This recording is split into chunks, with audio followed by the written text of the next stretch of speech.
Hello, you wonderful people, and welcome to another episode of Crime Centric. This being a show where I talk about crime dramas that I like. In this episode, I'm going to talk about the latest episodes of The Blacklist as well as Rush Hour.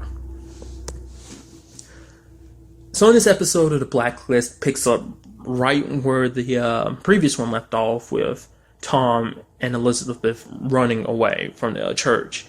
But it ended up, Solomon's still hot on the trail. And apparently, I don't know who it is. We get,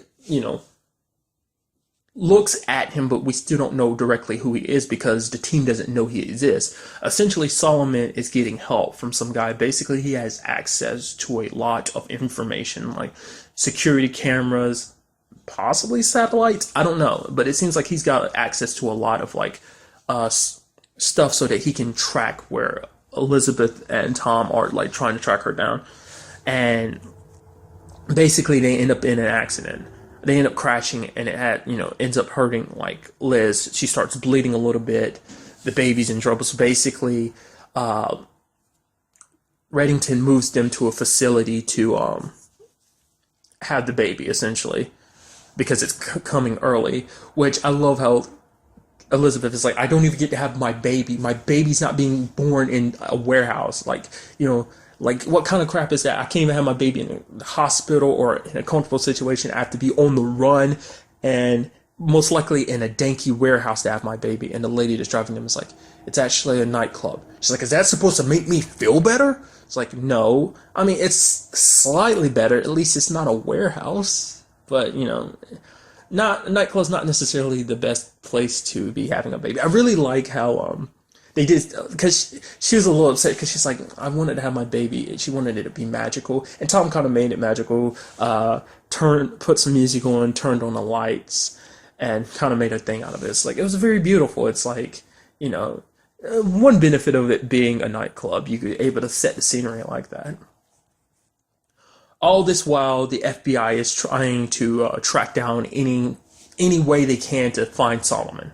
And they end up finding, essentially an earpiece by one of the guys that dropped it. And they ended up kind of tracking it, and it's helping them track down this guy. They end up even hitting one of their places. It's essentially kind of one of their network places. It's where it's kind of a hot spot for their networking, I guess. I really understand the purpose of the place. Essentially, it was a place that was of importance to them. And then Solomon's like, okay, which one you dropped your earpiece? He's like, oh, it was me, sir. Thank God you found it. Before he can even really say anything else, Solomon pulls up the gun and shoots him dead. It's like, wow. No hesitation needed. And he's like, the moment we found out, killed the dude. It's like, essentially, he's like, you make mistakes like that, there will be consequences, essentially. That's what he basically told his entire team. There are problems with the baby being born. I mean, granted, everything ended up working out. They even, they went with the name Agnes because that's, Elizabeth's foster dad, Sam. It was his mom's name. That's why she wanted that name. But, the baby's fine and everything. I mean, there was some scares, but essentially the baby was fine. It was kind of sad because Reddington was like, I want to go in there. And Liz is like, get out. No. And Red's kind of backing away. Because Red's kind of upset about the whole situation. Because he was even kind of getting pissed at Dembe. Because Dembe was like, Liz is going to be fine. He's like, it's not going to be fine, Dembe. Do you see the situation we're in? And kind of snapping at him a little bit. It's like, there should have been more protection on her. She should never have been in that church. But the lady is like, don't be blaming Dembe. This is your fault, Reddington, because you made everyone, us included, believe that you could protect Liz, but you couldn't. And then, it makes Reddington realize, he's always strived to protect her, but this is a situation he was unable to protect her, and it just kind of breaks his heart. And especially that, her telling him to get out, that he did, essentially, she didn't want him anywhere near her baby, and you kind of see his heart a little broken when she says that, and he kind of turns away. It's kind of like you don't really you don't see that side already, because he cares so much for Liz, and he always tries to do his best for her, and he understands why she's upset, and so he doesn't. It's not like he's holding it out against her or whatever. She does apologize later on in the episode because she's like, "I'm sorry, you've already done so much for me." He's like, Liz, I haven't done anything for you. He's like, you're in this situation now because I wasn't able to do anything. And it's just like, essentially, there were complications and she had to be put into a coma. They're trying to transport her. Sadly, freaking Solomon and whoever he's working with, that guy who's keeping an eye on everything, ended up helping him track them down. And, she ends up dying. Which I won't lie to you, I'm sitting there crying. I'm like tearing up. I'm like, do not, please, Liz, don't die. Please, please, please don't, please don't. And just like you see Renton holding her hand and everything. It's just like, no, please. And then you see Denbei open up. Was it? Yeah, I think it was Denbei who opened up the door, and you see, because the FBI phone was able to kind of get there to back them up.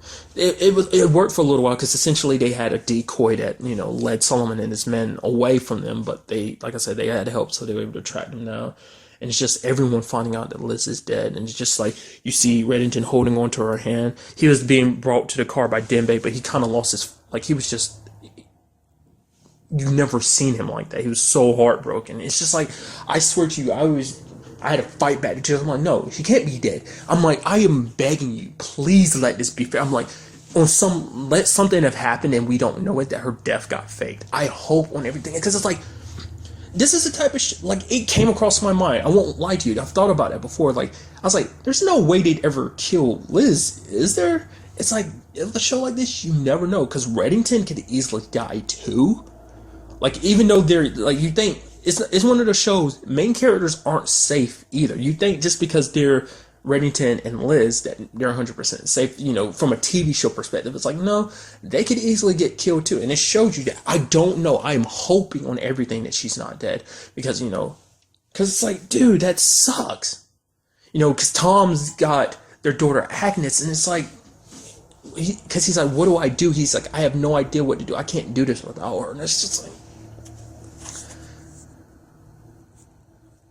essentially, Reddington's like, you're a dad. It'll take some time, but you'll find a way, essentially. It's just like, dude, Solomon is a dead man. The moment Reddington gets his hands on him, Solomon is screwed. I don't think there's going to... And I can't wait till that happens, because there's not going to be anyone that's going to be able to protect him from Reddington's wrath. Because sadly the bastard got away, but it's like, I hope Reddington is able to, catch up with him. That was like the biggest thing that happened this episode. Apparently her being dead. Like I said, I was sitting there the entire time like, please let it be fake. Please let her wake up at any moment. I'm like, okay, everyone thinks I'm dead. It's fine. Like, I don't know, like, we don't necessarily know. I get the feeling if something went down, Nick is a part of it. Because the only other person that was back there with Reddington was Nick, as well as that other EMT. So it's like, I don't know. It's going to be crazy to see where things go from here, because just everyone, like, it sucks, dude. Now, moving on to this week's episode of Rush Hour, where we have this week's case being a ADA as essentially going missing, because they're hesitant to use the word murdered, because Carter's the only one that's kind of seeing it, because he notices like, okay, this place has been recently cleaned, and that there's you can see where a carpet was here, so it's like, okay, they killed him, wrapped him up in a body in a carpet, and dumped his body after they killed him. Essentially, they made it look like a suicide. Everyone's kind of treating it like one. There's the DA treating it like one. And he's kind of like... because he's like... Which plays into the episode, because you end up finding out he works for the bad guy. The bad guy is this guy named the Turk. He's essentially like a big-time criminal who's run... He's been a big part of the crime... in town for like the past 10 years. And he's escaped prosecution multiple times. They've always gotten close to him, but never got him. And the reason why is because of the DA. Essentially, he's on the Turk's payroll. Which, like, I kind of noticed that earlier in the episode. I was like, because he's fighting so hard. He's like, because he was super adamant at the beginning, like, oh, don't call this a murder, don't call it a murder. It's like, we just think he's missing. Like, don't use, because even his boss is like, don't use the M word just around this guy because he's super sensitive. He's like, that basically, like, you have to come at it 100%, or you have to have evidence to back up your story. And especially when, definitely, I was a little like suspecty of him at the beginning when he was kind of cagey like that, but I was like, oh, maybe that's just him being him. Maybe he is one of those sticklers and like, bring me 100% proof evidence and then we'll go forward with everything. But then I was like, no, I was right when he was denying them, like when they were telling him, like, we got evidence from a witness that he's guilty, and it's like, no, your witness is unreliable, he's got these criminal charges. It's like, they're charges for tagging places. He's not even of like, not even serious crimes, or like they're like little misdemeanors or nothing, So he's a reliable witness, but he was fighting so hard to be like, no, he's not. Some favorite points in this episode. For one, Gerald is back. So I'm guessing he's Carter's permanent CI, because it's like, I'm gonna go to my CI, and Lee's like, don't tell me it's Gerald. He's like, Gerald is a reliable source. He's like, and Lee was like, I guarantee you right now he's probably off committing a crime as we speak. And even Carter was like, yeah, he probably is. Which, interestingly enough, we also get to a little bit of a look at Carter and Gerald's grandmother. She isn't their biological grandmother. She took them in. Essentially, she runs like a home for boys, like boys who don't have anywhere else to go. So we kind of get a look at that and meet her for the first time, kind of see the environment that they grew up in, kind of hear about a little bit about the troublemakers that they were back in the day. Because the witness, obviously being the kid who tags stuff, he's a bit of a troublemaker too. And Carter kind of talks to him. He's like, honestly, I was kind of in your situation too. I was like a bit of troublemaker. I always got in trouble all the time. Sneaking out, cussing, lying about cussing. But essentially he said his grandma basically told him, like, you basically have two paths in life. You can keep going off being a troublemaker, or you can become a protector. And he decided to become a protector. He was, It's very interesting to kind of see like how much his family molded him. You see how Gerald helped him back in the day, kind of putting him on the right path, as well as his grandma put him on the right path, even though, he was most likely a little snot-nosed brat back in the day, but still.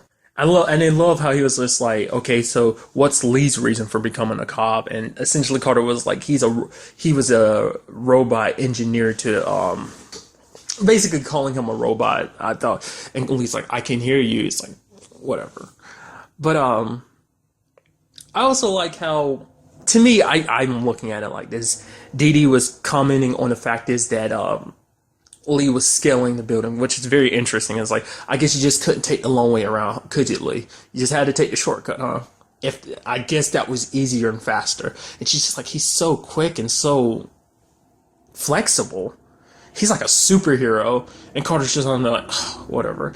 I legitimately think that's going to be a thing, Dee Dee and Lee. I don't know, maybe it won't be, but I feel like by the end of the season, that might, if it's not fully like developed, it's going like if not to them actually being in a relationship, it's going to be. I feel like that idea is going to be flirted with a couple times throughout the season. Not unless it's going to be Carter and Dee Dee, which I don't know. Maybe that could happen. I don't know. It don't seem like they have that type of relationship. Maybe they will. Who knows? It'd be kind of interesting to see. Kind of interesting to see that either way. Because it don't seem like they kind of have that type of relationship. They were partners, so they are close. But whether they have that type of relationship, I don't know. He's a bit of like a part of her family's just as much as she's a part of his. So, And I love how everyone in this episode is crapping on Lee's taste in music, which personally I don't think his taste in music is that bad. But he's like, at the end when Lee's about to make a speech, he's like, let me put on some music. Everyone's like, no. He's like, oh, what's wrong with his music? Don't listen. No, Grandma, he plays the devil's music. Oh. It's like, okay. It's not that bad, but whatever. Really nice episode. Can't wait to see what happens next week, so. But that's really all I want to talk about in this episode. Until the next time we meet, be happy, be safe, live life to the fullest, and enjoy it. Good day and goodbye.